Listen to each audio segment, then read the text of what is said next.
নমস্কার, গুরু কৃপাই কেবলম। আজকে আমি চাকরি নিয়ে দুশ্চিন্তা। কোনো জাতক জাতিকাতে এসে বলছে এত ইন্টারভিউ দিচ্ছি, কোনো কারণেও আমাদের চাকরি হচ্ছে না বা চাকরি হতে বাধা হচ্ছে, হওয়ার মুখে কেটে যাচ্ছে।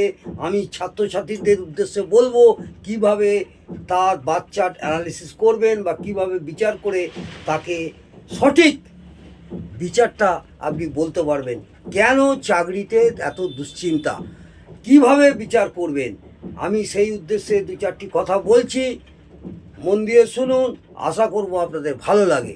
দশম ভাবের সঙ্গে যদি দ্বিতীয় ভাব, মনে রাখুন লগ্ন সাপেক্ষে দশম ভাবের সঙ্গে যদি দ্বিতীয় ভাব, ষষ্ঠ ভাব এবং অষ্টম ভাব সংযোগ স্থাপন করে এবং তার সাথে যদি কারক গ্রহ শনির সম্পর্ক হয়, তার সঙ্গে যদি কারক গ্রহ শনির সম্পর্ক হয়, তখন চাকরি নিয়ে দুশ্চিন্তা হয়।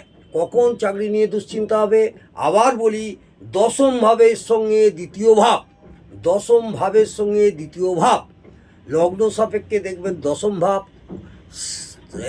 সঙ্গে যদি দ্বিতীয় ভাব, ষষ্ঠ ভাব এবং অষ্টম ভাব, ষষ্ঠ ভাব এবং অষ্টম ভাব সংযোগ স্থাপন করে, সংযোগ স্থাপন করে এবং তার সাথে যদি কারক ভাব শনি গ্রহরাজ সম্পর্ক হয়, তখন চাকরি নিয়ে দুশ্চিন্তা হবেই হবে এবং চাকরি নিয়ে দুশ্চিন্তা থাকবে সেই সব জাতক জাতিকাদের। কারক ভাব হচ্ছে দশম ভাব, প্রধান কারক ভাব। কারক ভাব হচ্ছে দশম ভাব, প্রধান ভাব। এই দশম ভাবটাকে আমরা প্রথম ভাব প্লাস দ্বিতীয় ভাব প্লাস ষষ্ঠ ভাব প্লাস অষ্টম ভাব। আর কারক গ্রহকে শনি, কারক গ্রহ হচ্ছে শনি। কারণ দশম ভাব হচ্ছে কর্ম, বৃত্তি এবং পেশা। দশম ভাব থেকে আমরা কর্ম দেখি, বৃত্তি দেখি এবং পেশা দেখি। দ্বিতীয় ভাব থেকে কি দেখি? অর্থ। আপনারা জানেন, তবু আমি ভেঙে দিচ্ছি। দ্বিতীয় ভাব থেকে আপনাদের বোঝার সুবিধার জন্য ভাঙছি। দ্বিতীয় ভাব হচ্ছে অর্থ, দশম ভাব হচ্ছে কর্ম, বৃত্তি ও পেশা।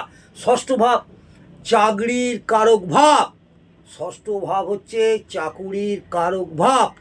অষ্টম ভাব হচ্ছে চিন্তা বা দুশ্চিন্তা, অষ্টম ভাব হচ্ছে চিন্তা বা দুশ্চিন্তা। শনি হচ্ছে দুশ্চিন্তা হতাশার কারক গ্রহ, শনি হচ্ছে দুশ্চিন্তা হতাশার কারক গ্রহ। দশম ভাব, অষ্টম ভাব এবং শনির মিলিতভাবে কর্ম সম্বন্ধে দুশ্চিন্তা আনে। তাহলে বোঝা গেল শনি হচ্ছে দুশ্চিন্তা হতাশার কারক গ্রহ।